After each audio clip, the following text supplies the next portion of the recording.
IL T20 में Andre Fletcher की selection को लेकर मुंबई इंडियंस एमिरेट्स की टीम में बहुत बात हो रही है, बहुत ज़्यादा बात क्यों हो रही है।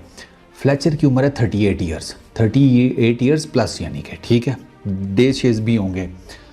$2,60,000 की परचेज़ है वो, $2,60,000 आंद्रे फ्लेचर को पे किए एमिरेट्स की टीम ने आईएल T20 के ये लास्ट के कुछ मैचेस के लिए, 4 मैचेस। उन 4 मैचेस में आंद्रे फ्लेचर ने टोटल 41 रन बनाए हैं, 10 की बैटिंग एवरेज है, 74 का स्ट्राइक रेट है। अब लोग सवाल ये कर रहे हैं कि यार भाई वाई आंद्रे फ्लेचर, जब आप दुनिया भर से कोई भी और लड़का कहीं से भी उठा सकते थे, इवन वेस्ट इंडीज़ से उठा सकते थे।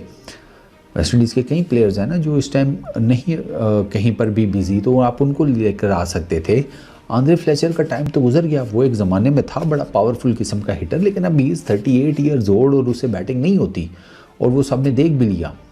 आंद्रे फ्लेचर का कोई, जैसे कहते हैं ना, पुरसाने हाल नहीं था। हमें टुल्ले मार रहा है, लग गए तो ठीक है, नहीं लगे तो कैच आउट बाउंड्री के ऊपर आज भी, तो he was a flop show.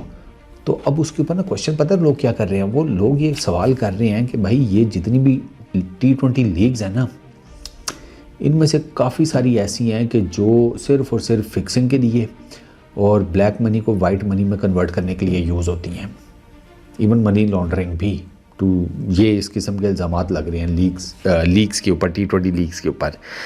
अच्छा, पहली चीज़ तो ये है कि ये जो फिक्सिंग शिक्सिंग वाली बात है ना, मेरा तो उसके ऊपर बड़ा सिंपल सा हुआ है। ये पहले भी एक दफ़ा एक डिबेट हुई थी, मैंने तब भी बड़ा सिंपल सा कहा था।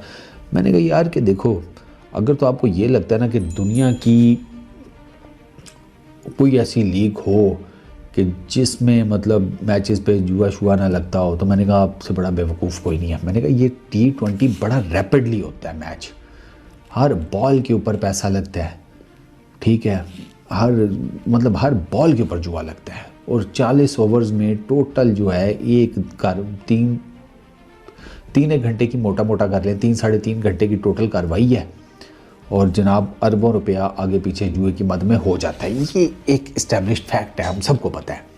अब उसमें अगर ये जो सवाल है कि भाई मनी लॉन्ड्रिंग, वो फिर इस तरीके से हो सकती है कि ख़रीदा गया प्लेयर इतने में, लट से उसको दिए $5 लाख के, इसको हमने $5 लाख में ख़रीद लिया है, आपने $5 लाख उसे ट्रांसफ़र कर दिए, लेकिन अंदर खाते उसके साथ डील बनाई हुई है कि भाईजान हम आपको $5 लाख तो पे कर रहे हैं, लेकिन आपके सिर्फ $2 लाख हैं या $3 लाख हैं, बाकी $2 लाख या $3 लाख आप हमें फ़लाने चैनल के थ्रू वापस कर देंगे, या हमें कैश में वापस कर देंगे, या फ़लाना टिमकाना।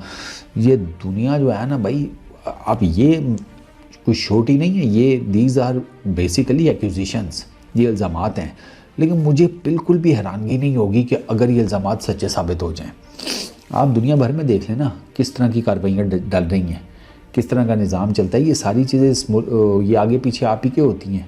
इनफैक्ट पाकिस्तान इंडिया में तो ज़्यादा होती हैं। अब मूवीज़ बनी हुई हैं, ख़बरें चलती हैं, हर किसी को पता है ये सारे काम होते हैं। हाँ, वो जैसे कहते आप कह लें कि ज़रा मीडियम्स थोड़े डिफरेंट होते हैं, लेकिन क्रिकेट का तो है मीडियम, क्रिकेट का मीडियम है सर कैपिटलिज्म। मतलब क्रिकेट में इतना पैसा, आप खुद सोचें, एकदम से इतना पैसा क्रिकेट में आ जाना, ठीक है ब्रॉडकास्टिंग है, सारा कुछ है, I totally agree with it, लेकिन यार उसके अलावा भी बहुत कुछ है। ब्रॉडकास्टिंग भी इतना पैसा नहीं कवर करती जितना क्रिकेट में आ चुका है। ये जो पिछले साल ना, ये जो बैटिंग ऐप्स के ऊपर ये सुरोगेट कंपनीज जो थी, इनके ऊपर जो इंडिया में बैन लगा था, वो कोई 1000 करोड़ का चूना लगा ब्रॉडकास्टर्स को, कोई 1000 करोड़ के करीब वो मेरा ख्याल है ईयरली इनपुट देते थे बैटिंग ऐप्स वाले। और ये नंबर जो है ना, ये वो है जो मीडिया में कोट हुआ है। मुझे बिल्कुल सरप्राइज़ ना हो, फील हो कि अगर मुझे पता चले ये नंबर तो उससे कहीं ज़्यादा है, क्योंकि वो टैक्सेस शैक्सेस और बाकी चीज़ें भी तो देखनी होती है ना। तो मीडिया में नंबर कुछ और कोट होता है, असल कहानी कुछ और होती है। तो बैटिंग ऐप्स वाले एम तो नहीं इतने पैसे दे रहे थे, वो BCCI को ठीक ठाक पे कर रहे थे वो अपना लोगो लगाने का। अब आप सोचो उनके पास पैसे कहाँ से आ रहे थे, वो बैटिंग के पैसे थे, जुए के पैसे थे, जो कि लगते थे IPL में सबसे ज़्यादा लगते थे। तो ये चीज़ें जो है ना, ये हैं। अभी लोगों को एक फील होता है कि यार जैसे ये आंद्रे फ्लेचर वाला केस मैंने आपको हाईलाइट किया है, इसकी कोई लॉजिक नहीं समझ में आती कि एमिरेट्स वालों इतना बूढ़ा प्लेयर जिसकी कोई रिसेंट टाइम्स में ऐसे परफॉर्मेंसेस भी नहीं है, प्राइम अपनी गुजार चुका है, उसके ऊपर इतने पैसे क्यों खर्च करेंगे। लॉजिक नहीं समझ में आती, मतलब जायज़ लॉजिक नहीं समझ में आती। कोई नाजायज़ हो तो वो फिर आपके सामने ही है, बट ये with the passage of time Aahista Aahista आपको पता लग ही जाएगा। कई लीग्स के अंदर हुई हैं इस किस्म की प्रैक्टिसेस, पकड़े भी किए हैं, T10 में पकड़े गए, BCB में पकड़े, BPL में, ठीक है। इसके अलावा और कौन सी है, मेरा ख्याल है और भी कुछ लीग्स हैं जहाँ पर इस किस्म के कोई कांड हुए हैं, तो वो चीज़ें हाईलाइट हुई हैं। इनफैक्ट PSL में भी हुआ था अगर आपको याद हो, ठीक है, IPL में हुआ है। ये बड़ी लीग्स हैं जिसमें ये हुआ है और वो सब ने देखा है ये सारे कांड होते हुए।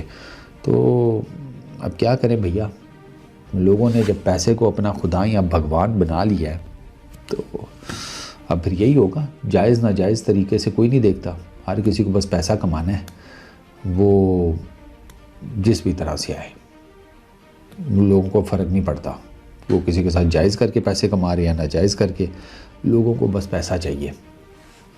अनफॉर्चुनेट है। इस वीडियो में इतने, अपना बहुत ख्याल रखना। Peace out.